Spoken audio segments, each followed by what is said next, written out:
In this session, I am going to discuss with you Vedic literature, Vedic society, Vedic economy and Vedic polity, and more important information about Vedic people and Vedic civilization.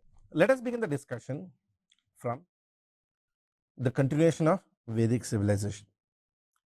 In this session, I am going to discuss more about Vedic literature, Vedic society, Vedic economy, Vedic polity, and what are the different features or slight differences that we see from early Vedic and the later Vedic. Now, Vedic literature has been classified into Shrutis and Smritis. Shruti literature essentially means those literature which is actually heard and recited. So, it is told, it is orally transformed from one generation to other generation. Shruti literature is strictly orally transmitted. It is strictly canonical. The word canonical basically means nothing can be changed in the text or in the way the text is delivered. So, the mantra of Rig Veda is recited even today as it was recited in 3000 BC. Nothing has changed. Shrutis, that's why, are generally of divine origin. It is believed to be they are of divine origin, given by gods. They believe in direct revelations, since God himself directly told to a priest and priest told to us. Shrutis are the first source of dharma. Dharma means duty. Everything in the world, according to Vedic civilization or according to Vedic understanding, has a duty. Every aspect, every event, every tree, every human, every animal have a duty. If the dharma is sustained because of the Shruti traditions. Smriti, on the other hand, are those Vedic books which are remembered, recited, but also reinterpreted. So, Smritis are generally of human origin. These are those which are remembered, not just recited. So, from generation to generation, it is orally transmitted, but by the time it is transmitted completely to the generation, there may be new interpretations to the understanding. Like, for example, take Ramayana. There are more than 16 types of Ramayana. 16. In fact, there is one version of Ramayana which actually even projects Rama, Sita, Ravana in a completely different relationship, where Sita is actually shown as a daughter of Ravana. The entire purpose of Ramayana changes. We know only one version. 16 versions are there. There is a Thai version, there is a Cambodian version, there is a Sri Lankan version. There is one version where Ravana is a good guy. This happens with Smritis, because Smritis are remembered, they are recited, they are told to new generation, but as they change from generation to generation, time period to time period, the entire concept changes in the book. Smritis are always auxiliary treatises. They are not the original books, they are only support books to the Vedas. They are generally composed after the compilation of Vedas. It is believed Smritis were composed after the Vedic compositions, after the Vedic period. So, every Veda, if you want to read, you will need to read the Veda Samhita, the 4 books, Rig Veda, Yajurveda, Samveda, ATHARVAVED. Then you are supposed to read the Brahmana, which is the prose, the explanation, the Aranyaka, the treatise of reason,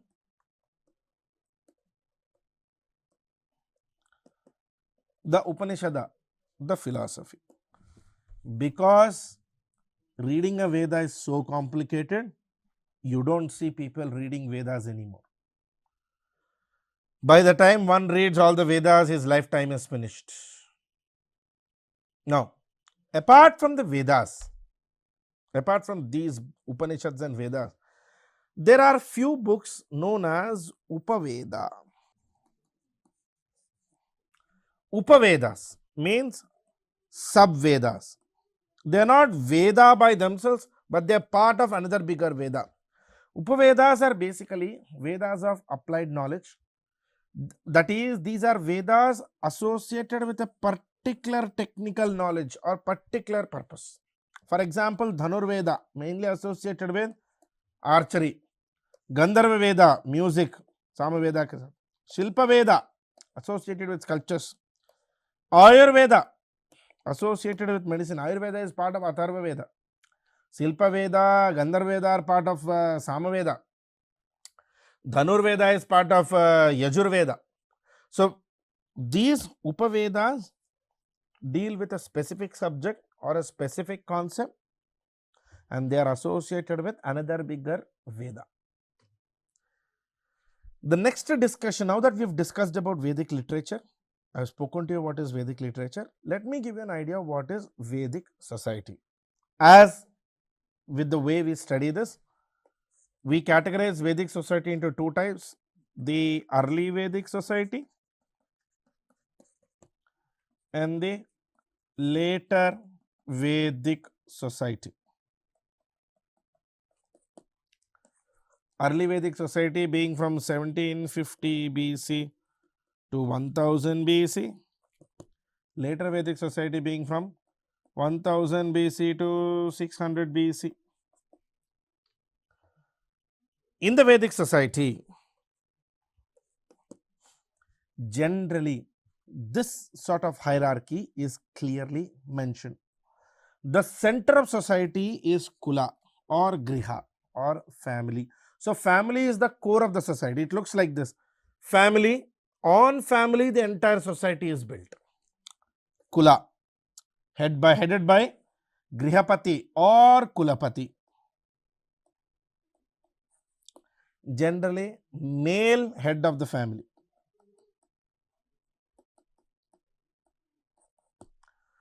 Vedic society is a patriarchal society, so it is centered around the male. A group of families together make a grama. A group of kulas make a grama headed by Gramani. Then a group of grama together make a clan, a sub-tribe called 𝗪𝗏𝗪𝗏, headed by a clan chief or a feudal lead called Vishayapati. Now a group of sub-tribes together make one tribe called Jana, headed by Rajana. This first four, Kula, Grama, Vishaya, Jana,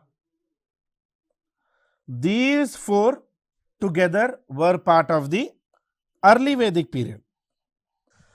Only in the later Vedic we see the concept of Rashtra. Rashtra means country. Now there is a reason why this change comes. Please understand, for the early Vedic people, land was not important, but rather cattle was the important idea of wealth. Cattle was the wealth of the society for the early Vedic people. Literally, they used to measure people's wealth on the basis of cattle, the tribe's wealth on the basis of cattle, the number of cattle, number of cows, number of buffaloes they have. Now, in the later Vedic period, land became important. That is why we see the concept of Rashtra only in the later Vedic period. We do not see the concept of Rashtra in the early Vedic period. Now, in both early and later Vedic, this office remains. Rajan means head of the tribe. Rajan is the in charge of the tribe, head of the tribe. He is also called Gopati or Janasya. Gopati means protector of cows. Protector of cows. See, clearly you can understand Vedic society was a tribal society based on Janas, tribes. So tribes and tribes used to always fight for cattle. Because cattle was the wealth, tribes used to attack each other for the sake of cattle. In order to protect cattle, Rajan was created. So Rajan's fundamental duty was to protect the tribe and protect the cattle from battles. Also, Rajan was to head campaigns in battles. Rajan used to get reported by Vishayapati. Now, Vishayapati, there is a tradition seems to be on the basis of election, and Vishayapati is also used to help in the choosing or election of Rajan. ATHARVA-VEDA gives details about Vishayapati. Groups of Vishayapatis were basically in charges of sub-tribes. Those leaders together used to select a Rajan. So Rajan was not people's representative, but rather representative of people's representative. So the office of Rajan is somewhat similar to your President of India. See, President of India is not elected by the people of India. He is elected by the people who are themselves elected by the people of India. Same concept is Rajan. Vishyas, you can say, are Vishayapatis, you can say, are like members of parliament. Rajan is like the president. Same logic, somewhat similar logic. Early Vedic society, people didn't fight for territories, but rather they fought for cattle. Land was never important in the early Vedic society. In fact, they used to call 𝗕𝗵𝗗𝗬𝗓. 𝗕𝗵𝗗𝗓 was battle for cows. Tribes were themselves called Vishas or Vishayas. Early Vedic had no Varna classification, no information on that, and generally families were patriarchal and patrilineal, that is male centered. Society had all the three types of marriages. All the three types of marriages were there in the society.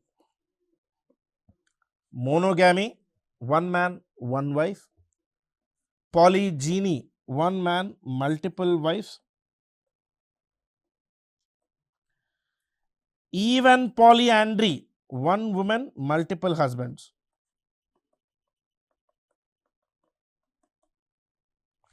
All the three types were there. There is no restriction. In fact, the reality is early Vedic society was largely liberal society. Religion, marriages, lifestyle, social rules, they were all kept as personal affairs. They were never kept as public. Okay. Women in the early Vedic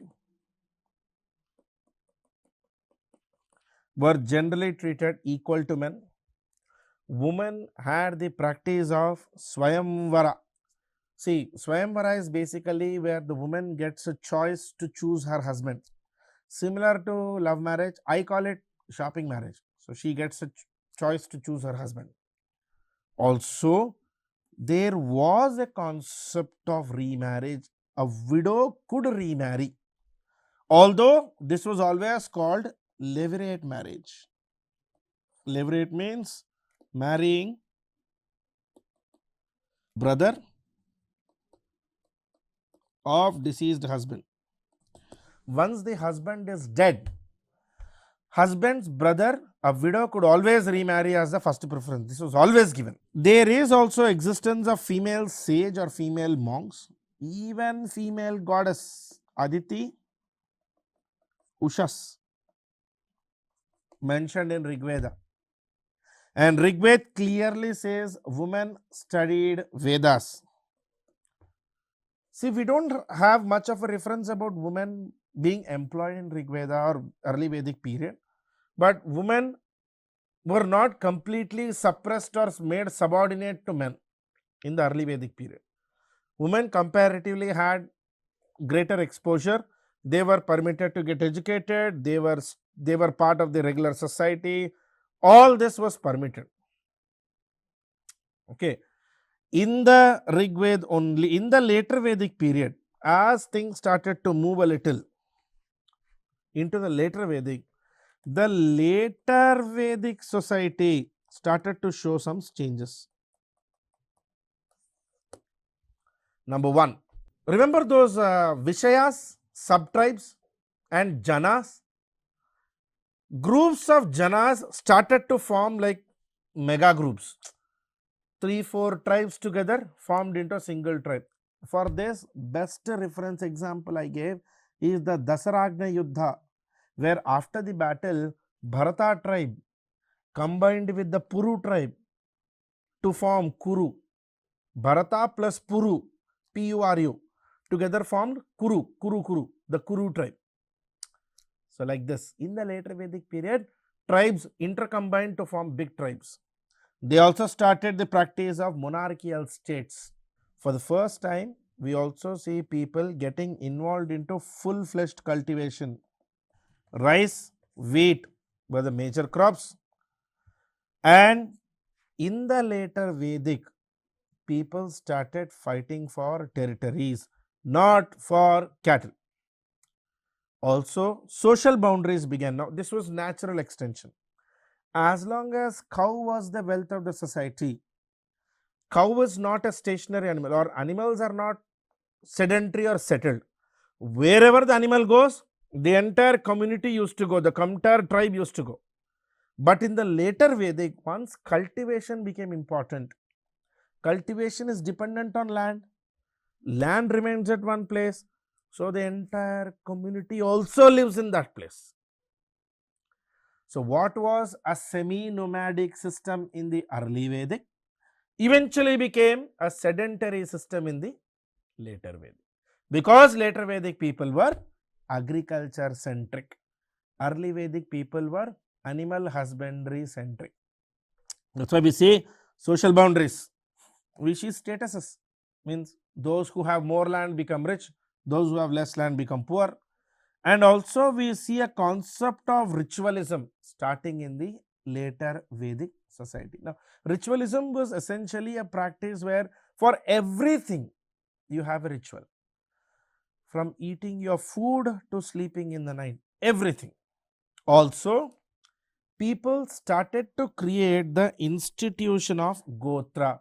Now, Gotra is something which everybody sort of has even today. I mean, you go to a temple, the first thing the priest asks you is your Gotra. The word Gotra basically means cow shed. All those people who park their cows in a parking lot called Bharadwaja Gotra, Kaundinya Gotra, Kaushtikya Gotra, Bharata Gotra, Dharani Gotra. So essentially, when they ask you Gotra, that's basically a place where all your family, all your tribal cows are located. Goshala or Gotra. Now, Eka Gotra Vivaha was prohibited in the later Vedic period because in marriages, generally it used to be exchange of cows. If you are marrying in the same Gotra, neither a cow is lost, neither a cow is brought. Such marriages were avoided because they were of no economic use. Other than this reference, Gotras don't have any reference to any big single DNA genetic theory concept. Gotra basically means a cow shed, cow parking lot. Varna system also started. Brahmanas, who had absolute monopoly, they took Dakshina. Kshatriyas, warlords. Vaishyas were the common people generally involved in economic activities. They were mostly traders and merchants. And Shudras, these were generally artisans and peasants. Now, let me give you one more clarity about this. Varna system is actually a dynamic system. Now, what I mean by dynamic system is, suppose if somebody is currently, say, in a teaching profession, because teachers come under Brahmana, as long as he is doing the job of teaching, he is a Brahmana. The minute he gives up teaching, say 10 years later, moves into, establishes a shop, his Varna changes to Vaishya. His son, say, is a protector or a warlord or becomes a police or becomes into protection, Kshatriya. So, Varna was not based on birth. Varna was on the basis of the choice. One gets to choose his Varna purely on the basis of their profession one is doing. Now this was basically a very unique advantages. To support this, there is a shloka also. Mam brahmana mat putra vaishya tad bhrata kshatriya. I am brahmana, my son is vaishya, his brother is kshatriya. So that shloka itself is there, where it says Varna was essentially dynamic. In the later Vedic, women, however, went through some changes. The status of women started to decrease. In fact, women became more and more subordinate to men. Women were made completely subordinate to men. Women couldn't participate in sabhas, meetings, any political discussion. Now they were out.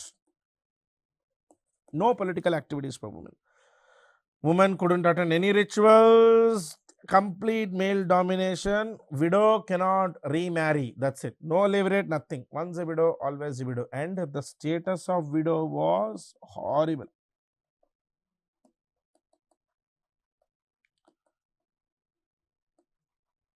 We call it degenerate status of women. The status of widow was completely low. Widow was considered a bad omen. Women were also considered inferior and subordinate to men. No 𝗧𝗦𝗔𝗧, nothing. Even marriages were structured. There were 8 types of marriages, in which 4 were permitted, 4 were not permitted. Now, the difference between permitted and not permitted marriage is, see, nobody is going to come to the marriage and say stop the marriage. It doesn't work that way. Children born out of permitted marriage will have a varna, a family name, a surname. Those born in not permitted marriage were one of the first communities to be thrown out, the first generation to be removed from the society.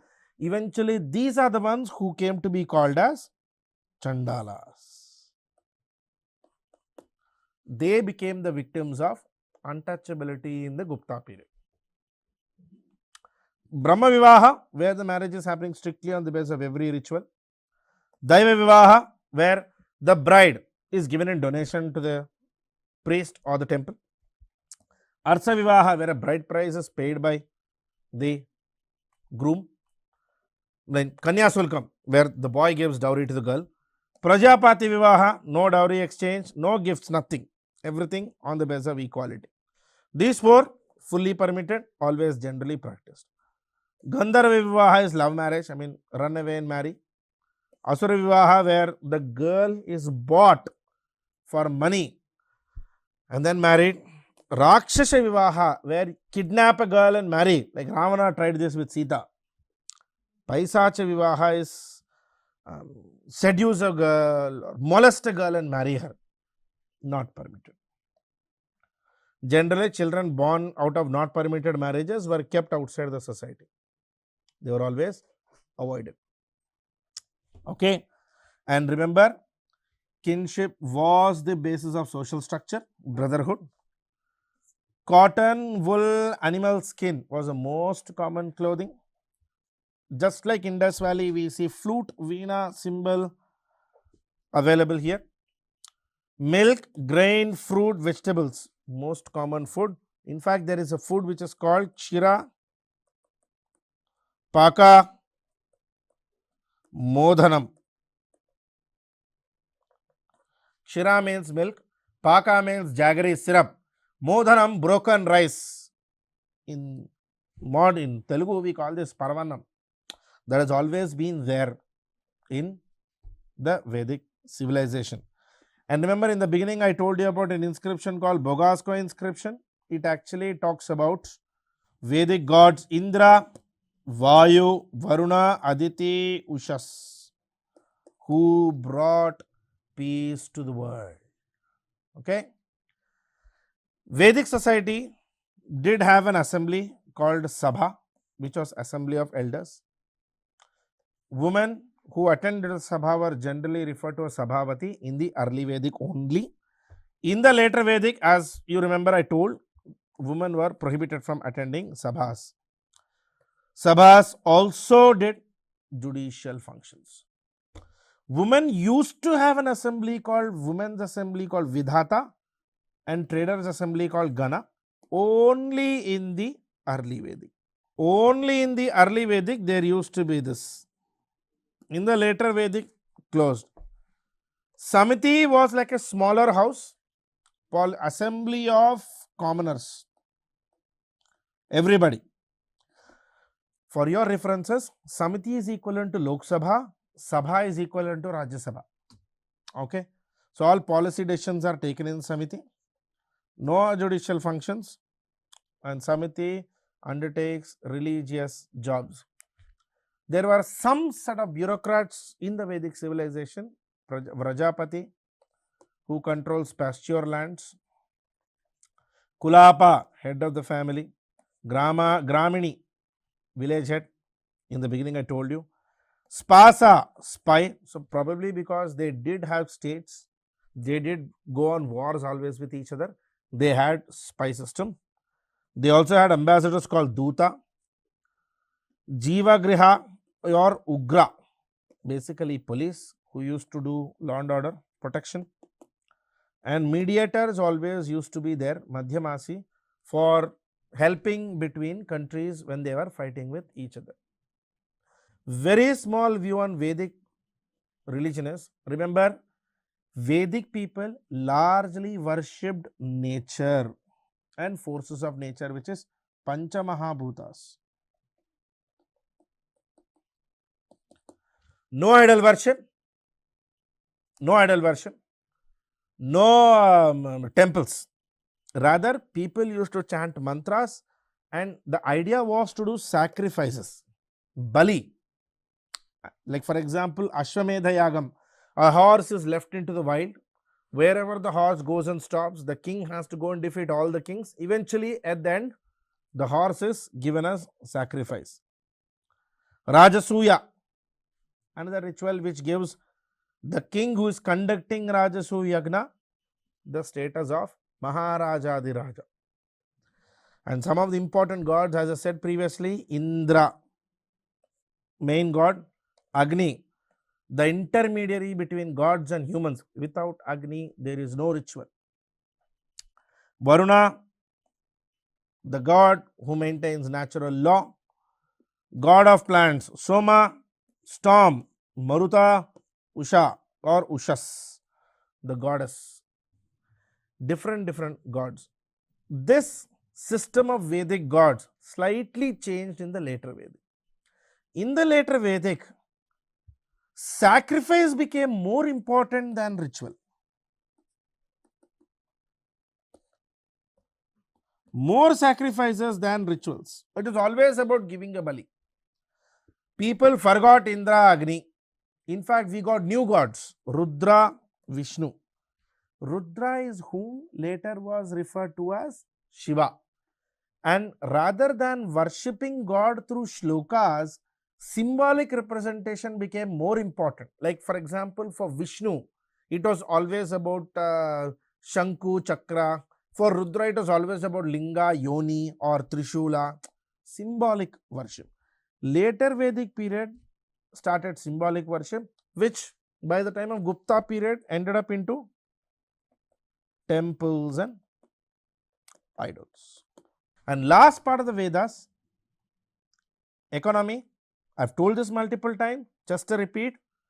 Remember, for the early Vedic, cattle was their wealth.